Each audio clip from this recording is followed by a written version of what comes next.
Good afternoon, guys. I wanted to record a video to go over your rapid critical appraisal and your evaluation tables that are going to be due. We'll be working on the 2 weeks after we come back from spring break. So don't feel obligated to watch this video before spring break, but know that the 2 weeks after, this is probably one of the biggest part of our group project. It's going to take some time. But I know I've been looking at your articles, and you all have some really good articles, so I'm hoping that this will not be too difficult for you guys. So I just wanted to go over this rapid critical appraisal form. If you looked at them in the past, you probably noticed they were like a PDF file. I've converted them to Word documents so you can just type directly in here. That being said, I do want you to put an adequate amount of information in here. So on the questions and the comments, I actually want you to put something.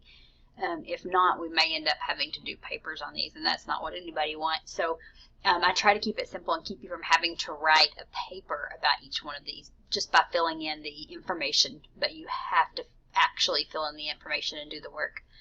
So all of these, the rapid critical appraisal for the systematic review, for the randomized control trial, and the cohort study all look very similar. There was a few questions as you get down into it that are kind of different, but the setup's very much the same. So I'm just going to go over kind of briefly the systematic review one, but just know they're all slightly different, so be sure that you're doing the right one with the right article. It will be very, very frustrating if you do not have the right kind of articles. That's why we spent 2 weeks making sure that you had those good articles. So here you just put the title of your project, your name, your reviewers' names, which are you guys. We need the whoever's the leader for this section of the group project to be first. Your citation and APA, of course. A link to your article again, so you can just pull that over from your review of literature. Your PICO question, and then the level of evidence that this article is. And that should be pretty easy because, you know, we've talked about this multiple times. So systematic review or meta-analysis is always going to be level 1.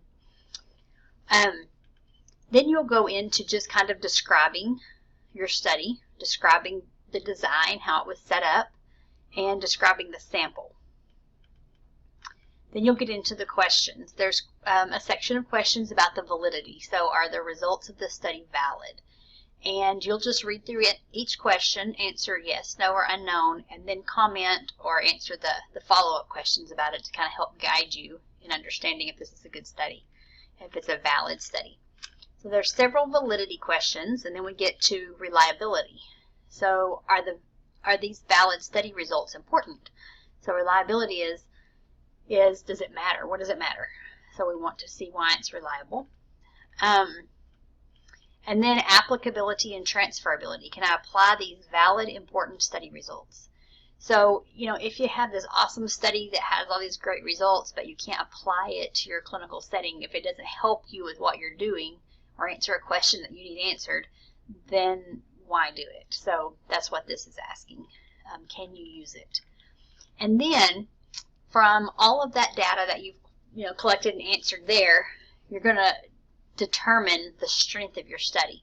So the level of study, which for the systematic reviews would be a level 1, and then the quality of your study. So based on those questions that you ask, is this a high quality study, a medium quality study, or a low quality study? And you'll circle that. And then the strength of the study will be based on those two things. So if you have a level 1 and a high quality, then you have a super strong study. And you can say that, kind of expound on that. What's the strengths of it? Why is it so strong? And then what is your recommendation for using this article in the whole body of evidence? And then any additional comments you have. So you're going to do this for each one of your 4 articles. Now I do want to show you the AGREE rapid critical appraisal for the clinical guidelines because it's a little bit different. This one has a Likert scale that you can, highlight and use your strike through to mark your answer. You can highlight it with a color, however you want to indicate what answer. Just you can bold and underline and italicize or whatever. But you'll decide, the overall objective of the guideline is specifically described. Do you strongly disagree, strongly agree, or are you somewhere in the middle? you'll highlight that. And then on all of these, you need comments. Why? Why do you think that it is specifically described? Why do you think it's not? What do you get from that? So all of the questions for this one are kind of the same. They're all that Likert scale. And there are, I believe, six domains that you'll answer those questions, and I want you to make comments. And then you'll give the overall quality of this guideline. So based on your answers to all these questions, is this the lowest possible quality or the highest possible quality? You'll circle. And then, would you recommend this guideline for use? Yes. And then comments of yes. Yes, modifications. I expect comments here if that's your answer, or no in your comments. And then if you have any additional notes, you can add them here. So for the first week, you're going to be filling these out and getting these completed. And then once these are completed, you're going to be transferring them to the evaluation table. And I wanted to show you that. This is the evaluation table that you have in Blackboard. Don't let it overwhelm you. It's pretty straightforward. So this is kind of a citation. It's a really brief, I'll show you an example here in a minute, a brief citation of, if there's more than 2 or 3 authors, I would put the first one at all here. The year, an abbreviated version of the title. This should be country, not county. So U.S. or Canada or whatever.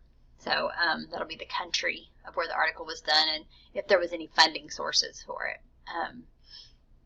And then your kind of the theoretical basis for the study, it should say that in the introduction or toward the first, like what was the theory that they based the study on, the design or method that they used, the sample and setting, major variables studied in their definitions, outcome measurements, what statistics were used for data analysis, what the findings were, the level of evidence, and then the quality of evidence. And so this you'll get from your rapid critical appraisals, what you found. So those will lead you into completing this table. So let me show you the sample one. And it seems like really big. I wish I could make it a little smaller so you can see it. So this is the sample table. And I want you to be able to condense your material as much as possible. I don't want this evaluation table to be 20 pages long. I want it condensed, the most important things and the things that you're going to need to know that answer your PICO question. So I know some of you had an article that might have answered 2 or 3 different things, but part of that article was directed toward your PICO question. And if that's the case, focus on that part that is directed towards your PICO question. I also know this looks a little confusing with all these, like, what the heck is all these numbers in here? At the bottom of the evaluation table, you have a place to put like a legend where you can describe, like CI is confidence interval, CR is cardiopulmonary arrest or code rates, DNR, we know that one, do not resuscitate, DV is the dependent variable, HMR is hospital-wide mortality rate. So you'll make up your own abbreviations to keep from having to write all those words out here. So it should be pretty consistent throughout your evaluation table, because if you're looking at one topic, then you'll use those same abbreviations over and over on each for each article. So you'll just have 4 though. Remember, you're just using the 4 articles, well, the 3 articles and the clinical guidelines that you found. And so you'll have, like I said, the author, the conceptual framework. Here's the design, how it was set up, the sample and the setting. Here's the variables. So the independent variable and the dependent variable. And then there was a second dependent variable, so you'll have that there. The measurements, or how they measured. The data analysis, so what they were looking at. Here's the findings. And here's like the strengths and weaknesses, conclusions, those kind of things. So this is how you will fill out your evaluation table that's due at the end of the 2nd week.